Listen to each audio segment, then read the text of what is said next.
Welcome to the MacMillan Report.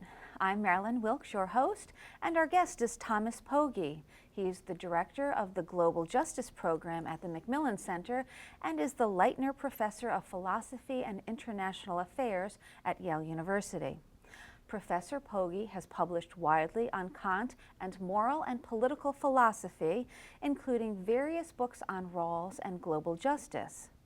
He currently heads an international team effort to blueprint and create the Health Impact Fund, which will work to improve access to advanced medicines for the poor worldwide. Professor Pogge is also president of Academics Stand Against Poverty, an independent global organization that aims to eradicate severe poverty worldwide by leveraging the knowledge and standing of academics in order to influence policy and public attitudes. Today, we talk with Professor Pogge about his new book, Poverty and the Millennium Development Goals, A Critical Look Forward. Welcome, Professor Pogge. Thanks very much. It's very nice to have you back on the show with us. Thanks. Let's begin with your book. Please give us an overview of it. Yeah, so I should say it's an edited book. It's a collection of 10 essays which discuss our experience with the Millennium Development Goals. These goals were adopted at the end of the year 2000. That's why they're called the Millennium Development Goals. And they were basically setting the course for how the world's governments were going to make sure that poverty would be diminished or, as they say, eradicated, hunger, disease, various deprivations. And now the 15 years are up. The 31st of December 2015 was the deadline for the Millennium Development Goals. And they were replaced, as you probably know, in September by the Sustainable Development Goals, which will govern the next 15 years. Okay. And so this is a very, very good time, we thought, to look back on the experience with the Millennium Development Goals and to see what we can learn about the forthcoming Sustainable Development Goals. So tell us a little bit about the people who contributed the articles to the book. Well, we had a preponderance of Southern authors, in fact, and they were to some extent revealing their experience in their various countries with the development goals. And what countries are we talking about? Brazil, for example, some South Asian countries, and so from basically a good smattering of the Africa. Southern countries. Yes, Africa, but also some Northern authors.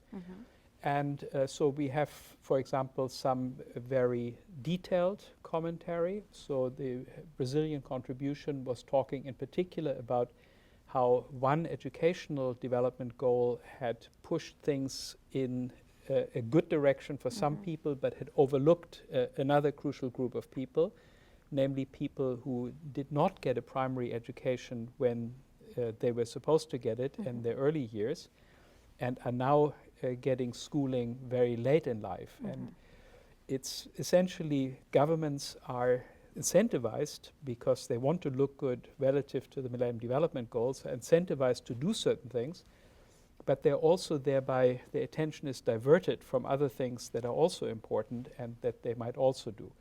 So that's one important lesson, that when you formulate these goals, just think about them as incentives. What would governments do that are single-mindedly focused on developing good numbers, having good-looking numbers? What might they do that could be counterproductive, unintended consequences of these goals? Okay, we'll get into that in a minute. Let's talk about what the actual Millennium Development Goals are. Can you tell us about some of them? Sure. The headline goal number 1, was to eradicate poverty and hunger, with an immediate goal by 2015 to halve them. And here they took the year 1990 as a baseline and said that we want to halve the proportion of the population in the developing countries that are suffering from extreme poverty and hunger. And so had a 25-year period.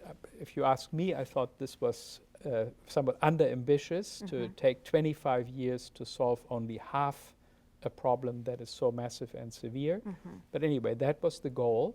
Okay. And then there was annual reporting on the Millennium Development Goals, and what they have come up with in the end is that as far as extreme poverty is concerned, we have way overfulfilled the target. We have basically achieved a 2/3 reduction. And with regard to hunger, we have achieved roughly a 45% reduction in the proportion, where we should have achieved a 50% reduction. But it's very crucial here to look behind the numbers and how they were generated. Okay, let's do that. Tell us about the numbers. Yeah, so let me start with hunger. Okay. And what happened with the hunger goal is that initially, in the first many years of the Millennium Development Goal period, the hunger numbers were actually going up in absolute terms. And there was the famous incident then in the year 2009 when the FAO, which was in charge of keeping the numbers, announced that for the first time in all of human history, more than 1 billion people were chronically undernourished. It was 1.023 or 23 million more than 1 billion. And they started a campaign saying, we are mad as hell, more than 1 billion people hungry.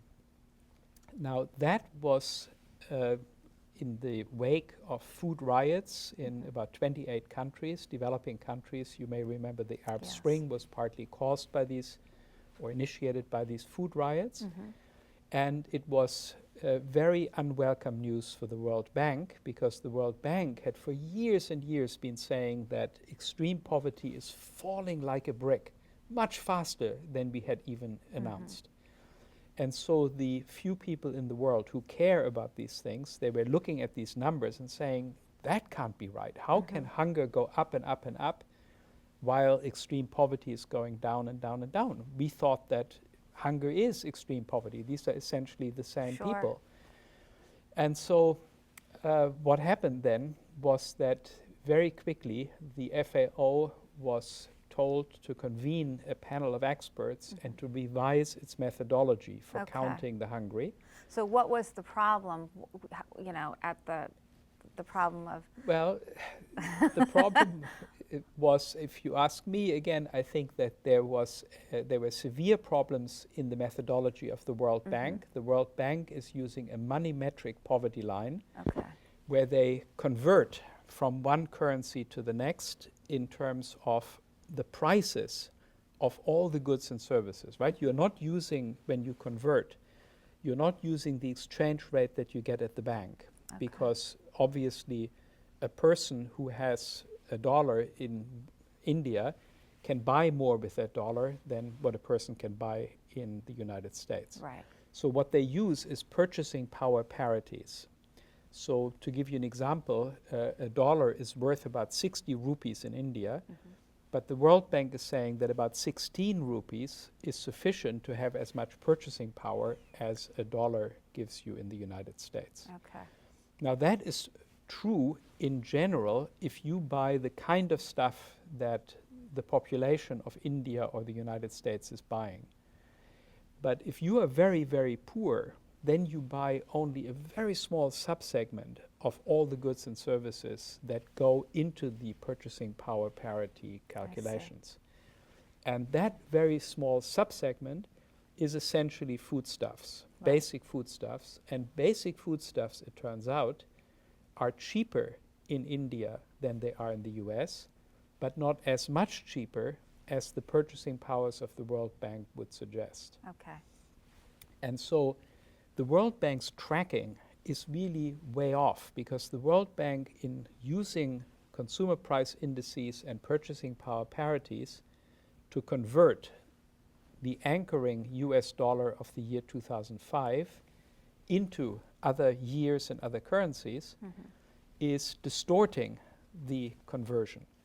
And so I think that a lot of that very dramatic fall in poverty was due simply to the way the World Bank was calculating. And so I have little confidence in the hunger numbers and even less confidence in the poverty numbers. But given that they were both calculated on the basis of a very poor methodology, it's not surprising that they went in opposite directions. But what happened then was that the FAO, with the help of all these experts who were convened, was unveiling a whole new methodology in the year 2012. Okay. And the result of that was that the number of hungry people in the year 1990, the base year, was increased a lot, and the number of hungry people in the later years, 2009, 2010, was decreased a lot. So what had been a steadily rising poverty trend suddenly became a steadily falling poverty trend. And so it became not exactly consistent with the World Bank's numbers, but at least it was going in the right direction. And that is, again, one of the things that we criticize in the book, because we believe that this was essentially done with hindsight, and that the new definition of chronic undernourishment that the FAO is now using is a really inappropriate definition. They define undernourishment in terms of dietary intake. That's the first problem, that very often in poor countries, people have absorption problems. So they may take in the diet, they may take in the energy, but it may not arrive in their system because they have parasites or they have a disease of the small intestine, which hampers their absorption. Secondly, the FAO is only looking at the energy intake. And of course, you could have enough energy simply from drinking enough Coca-Cola. But a human Not body nutrition. needs much more than just energy. Right. It needs, for example, minerals, vitamins, and so forth. And this is not a small problem. Many, many women in the developing countries suffer from anemia, iron deficiency anemia, millions and millions of people. Many people suffer from vitamin A deficiency, iodine insufficiency, and so many, many people are undernourished even though they get enough energy intake. The third thing is that they said that you have to take in enough energy which is sufficient for a sedentary lifestyle. And that again is a distortion, because many people in the developing world may have enough energy intake for a sedentary lifestyle, but do not get enough energy for the lifestyle that they actually have. Right. And that's not because they go to the gym a lot, but because their income depends on doing hard labor. Right. So housewives, for example, they don't turn on the tab often to get water. They have to go to the river or to the well and carry water on their heads for long distances. Men are working in the fields or are working in construction or are working as rickshaw drivers, and again they're expending a lot of energy. I know from my own experience, when I go to the gym, I count the calories, and I consume about 600 kilocalories an hour in the gym.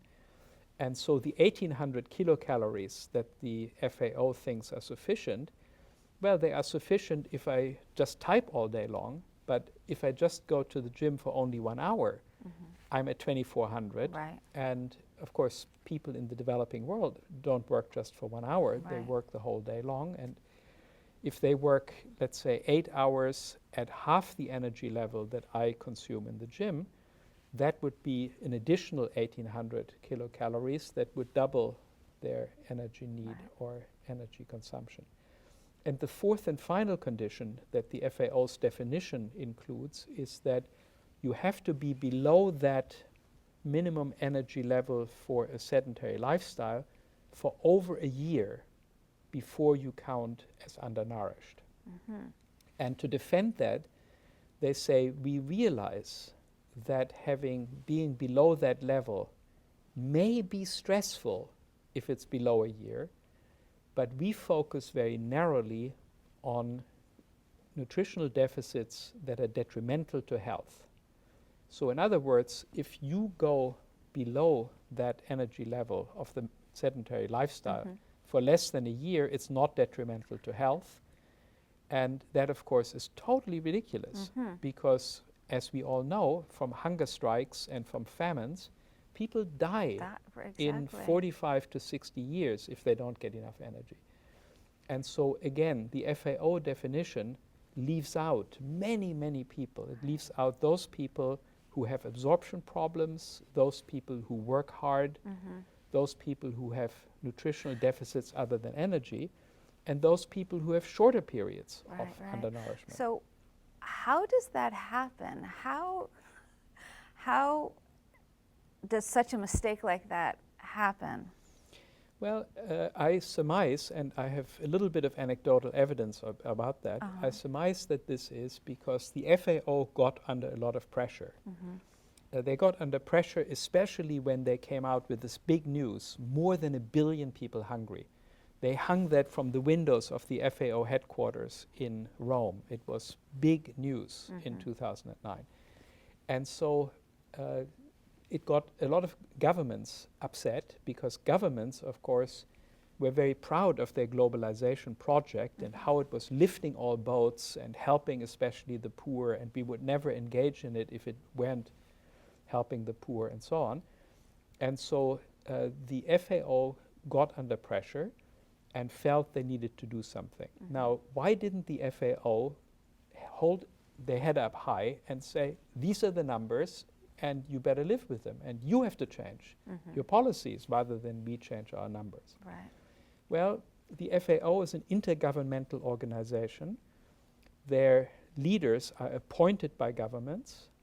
Their budgets are decided by governments. About 58% of the FAO budget comes ad hoc, where governments it's not the regular budget that they get regularly, but it's additional money that they get for this or that project on an ad hoc basis.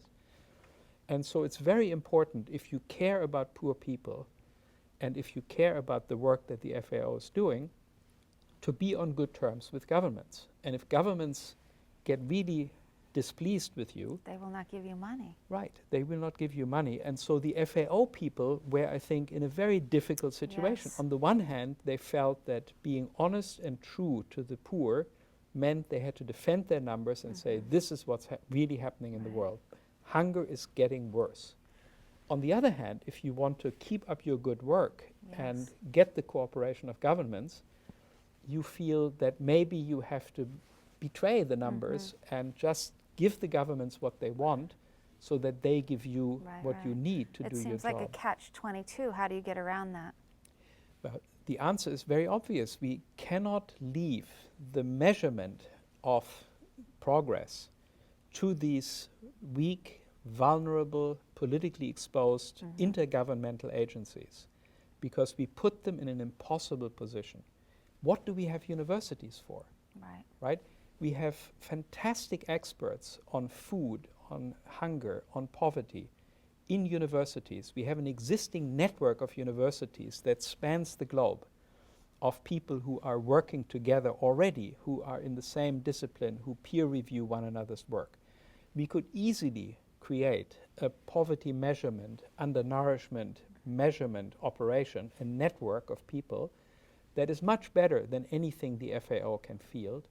And more importantly, it would be independent. These are first-rate academics who have big reputations to lose, and they would deliver the correct verdict without fear or favor. They would not be easily manipulated by governments into changing their tune just to make the numbers look better. Is that one of your findings in your book? Is that one of your suggestions? That's one of the suggestions that we make, and I think it's a very important thing to press. And here you see how forward-going for the SDGs, we have an important message, right? Let the SDGs be different. Let the measurement be taken out of the hands of the people who are doing the work. Let the FAO be the leader on the work on the ground. Let them lead the effort to fight hunger and undernutrition. But the observation, the monitoring of that fight, how it's going, let that be done by an independent, objective agency so that the world really knows what is happening. That makes sense, yes. What are some of your other findings? Well, it's hard to summarize because there are a lot of different things, but maybe I say one or two more things that are interesting for the viewers perhaps to think about. So one of the things that actually I contributed to the volume is the thought that if you think about these development goals, you are systematically thinking in a way that's quite different from the way we often think about these matters of deprivation, namely in human rights terms. And so I reflect upon the difference between the goals language and the rights language. Okay. The goals language says basically, here is something that we want to attain in the future, and let's just walk in the right direction and keep going, and sooner or later we'll get to our goal. The rights language says, here are people who are suffering severe deprivations, their human rights are unfulfilled, they have a right that immediate action be taken to fulfill their needs. So, for example, undernutrition or extreme poverty. These are the objects of human rights in the Universal Declaration, in the international covenants, and so on. And so something needs to be done immediately. So in a sense, the goal language is watering down humanity's commitment to eradicate deprivations.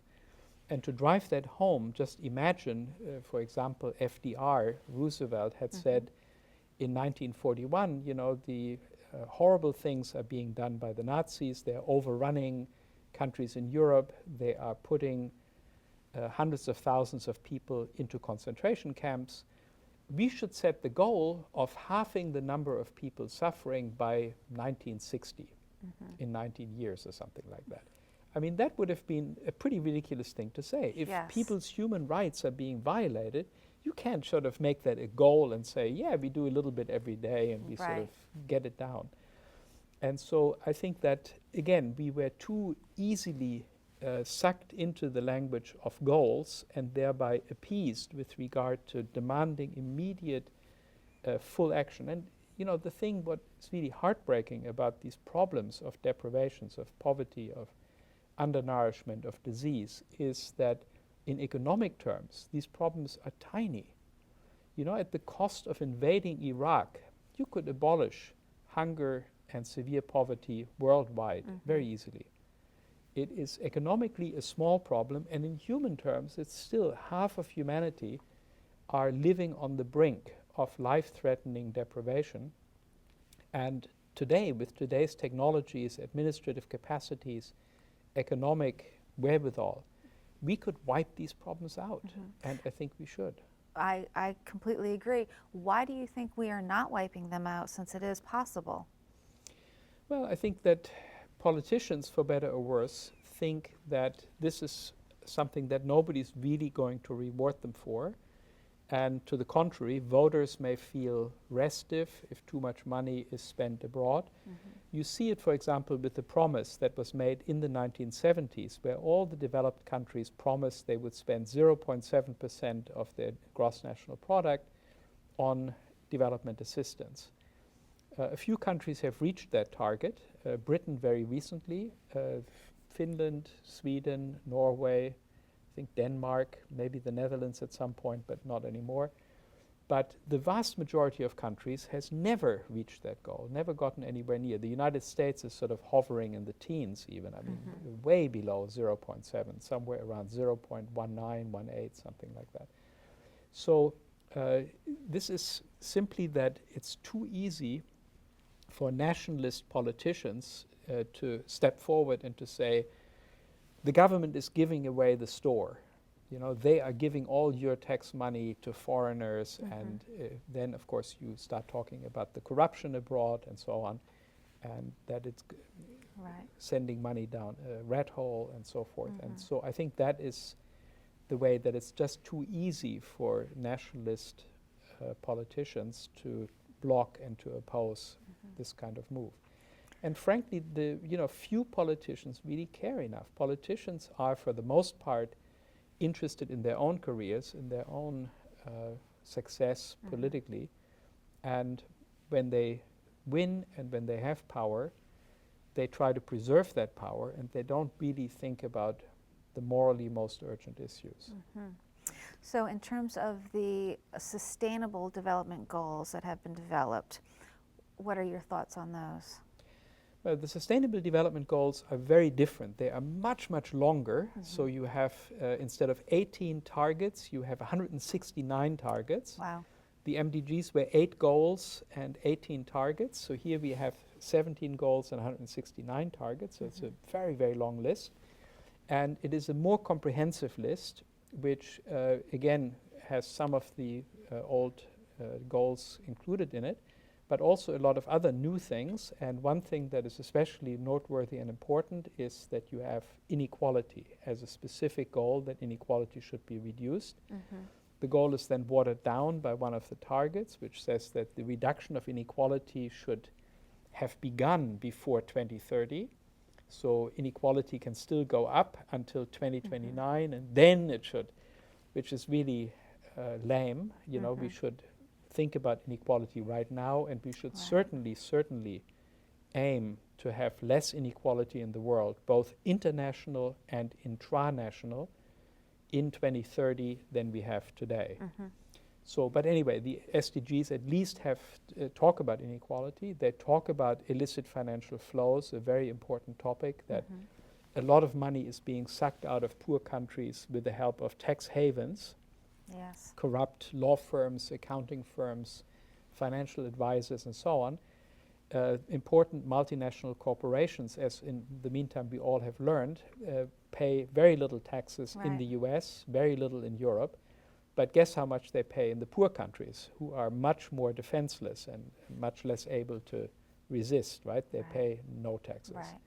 They basically shift all their profits into tax havens, and at last count, the multinational corporations together have about $2.3 trillion sitting in tax havens, completely untaxed, waiting to spend that money in ways, you know, certainly trying to avoid forever paying taxes.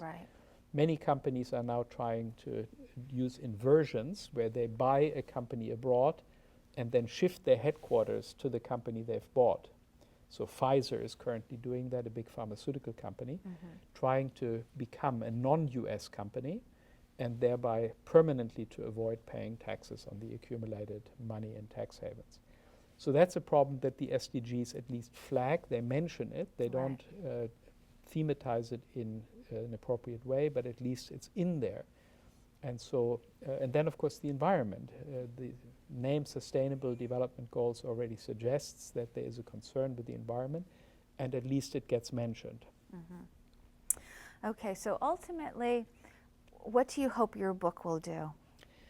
The book, I hope it will educate citizens, because we as citizens have a responsibility to think about what is being done in our names, right? We live in a democratic society. Our government acts in the name of the people of the country, and we are responsible for what the government does, which means we also have to supervise. We have to know what the government does and supervise it. And if it is not morally appropriate what the government is doing, or immoral or wrong, we have to speak out, and we have to say, not in our name, don't do that. And that is true, of course, as everybody understands, with regard to foreign wars that our government may be involved in. But it is just as true with regard to economic rules that our government may be involved in negotiating with other countries. And here, of course, it is to be said that the US government is still by far the strongest government in the world in international negotiations. And so it matters a great deal what negotiating position our government is taking. And we mustn't let that be influenced solely by the big corporations, which of course are interested only in their own bottom line. We have to make sure that our government stands for justice and stands for the common good of humankind, and defends also the interests of the poorest human beings, who really have nobody else to speak up for them, right? Because their own governments are often corrupt and, in any case, quite powerless to intervene meaningfully in international negotiations. Okay, thank you very much for being here with us and sharing your work. You're very welcome, Marilyn. It was a pleasure. Thank you. For more information about Professor Pogge and his research, please visit our website at macmillanreport.yale.edu. Be sure to join us again for another episode of the MacMillan Report, made possible through funding from the Whitney and Betty MacMillan Center for International and Area Studies at Yale.